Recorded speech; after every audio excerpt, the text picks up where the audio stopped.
So I've been thinking about what goes into planning a bike route. Obviously, most of us intend to get the same things out of a bike route. Being able to ride in a place like this, nice and quiet, good surface roads, nice weather, beautiful steady climbs with amazing views, sweeping descents. And when I was in Wales, the second ride that I did took me through places like Merthyr, Rhondda Valley, Pontypridd, and it wasn't what I was intending to have from my trip to Wales in terms of bike routes. I was cursing the sort of entire day really. The bit getting to the Buch, which is the mountain that I climbed, was along main roads, lorries hammering past me really close by, riding through estates with old coal mines and kind of these estates of communities of ex-colliery workers. And then I went up the Buch in pouring rain. I have to say I really enjoyed that climb. Despite the weather, it was hot, it was wet.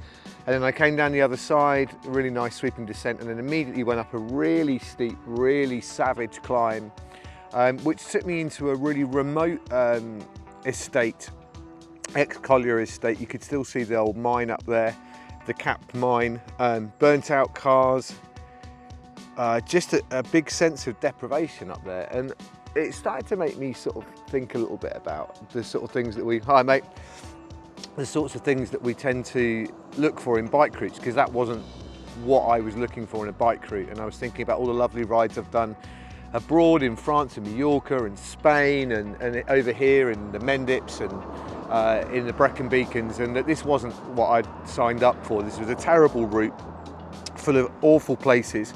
And I think there were multiple reasons why I was feeling so miserable. I was very dehydrated, the weather was awful. And the environment wasn't very pleasant to be around. So not long before I got back to my bike, I turned into a village. And when I turned into the village, there was a group of people from an old people's home, I assume, sat on kind of makeshift chairs, you know, like fold-out chairs, face masks on. I thought, oh, they're probably waiting for a community bus or something to go somewhere. And as I was riding through the village a little bit more, I noticed that there were lots of people stood outside the front of their houses. Went past the working men's club, there were people out the front there with their drinks, and I thought to myself, it's almost like there was a bike race due to come through. It kind of had that vibe to it, you know, people just stood there at the side of the road expectantly, or you know, like when there's a lorry with a tank or a train on the back of it and people know it's coming through the village, they'll come out and look at it.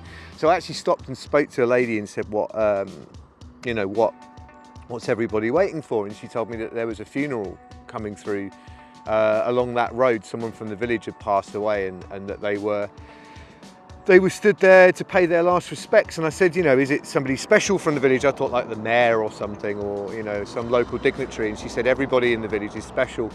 And I pulled my bike over to the side of the road and took my helmet off, and I waited and along with these people and watched the hearse go by, and I must admit I got quite emotional about it. I think because it had been a miserable ride anyway, but it really got me thinking about, you know, the history of where I was riding through. I was cursing the environment, but actually this is where these people live. You know, the Welsh mining industry for 100 years or more was Barry Dock and Cardiff were the biggest two coal exporters in the world, and the Rhondda Valley was producing so much coal. All these farm workers had moved to these communities to get a steadier wage away from sustenance farming, and in the 80s they just got dropped. You know, it was walked away from by the people that made the money, and they'd risk their lives on a daily basis in the most extraordinary environment to work, and then,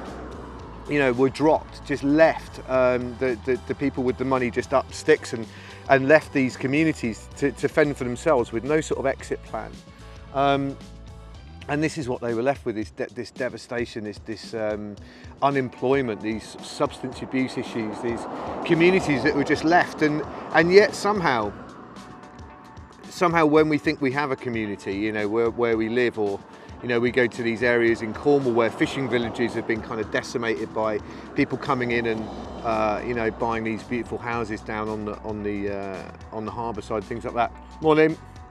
you suddenly think to yourself, these people don't have much, but I think what they do have is really something quite valuable, this community spirit that I just wasn't expecting to see as part of this bike ride. And it did get me thinking a little bit more about this idea of the journey, like an actual journey, not like from A to B journey, but kind of what we can get from riding a bike. And that whilst it's quite easy sometimes to just plan a route off of Strava or off of Komoot, actually there's a value sometimes to going off the beaten track and kind of just exploring some of these communities and these areas that we wouldn't have otherwise seen. If I hadn't planned such a bad route, I wouldn't have seen such an amazing sort of experience and kind of learnt something from that. And you know, you watch Mark Beaumont's documentaries and things, and you think that what he's doing is extraordinary, going through Africa and when he went around the world, particularly in that second leg after Europe, he went through some incredible experiences and learned a lot about the world and sort of his part in that. And I think actually the bike enables us to do that. I'm not saying that I didn't feel intimidated at times, particularly in those more rural sort of areas of communities. I felt intimidated may not be the right word, but I didn't feel comfortable riding my bike through there and sort of almost felt voyeuristic, but it has had an impact on me in regard to just, you know, what I could do on the bike and what might be possible. As much as I love these kind of routes and being able to, you know, ride around areas like this and these amazing climbs, there is more to it that can be done with a bike in terms of learning about where you're at. And I don't have any answers. I don't have any profound solutions to it. I don't have an answer to the situation in those communities in Wales, and I'm not sure that for some of them that they want a solution, because actually what they have as a community is more valuable than anything that can be given to them. But they were dropped, like, you know, there was no care, there was no exit strategy that would enable them to move on, and that's really apparent, and that was quite a shock to see. Anyway, this is part two, and I don't know where it was supposed to be going really, but I wanted to kind of document my thoughts on that because it did have a profound effect on me for the rest of the day. And since, it's really resonated with me and made me think twice about what we actually have the opportunity to do with a bike and what we can learn. And if we have our eyes open and we observe what's around us, then perhaps we can become better people because of it. And so I'm gonna head on with this bike ride.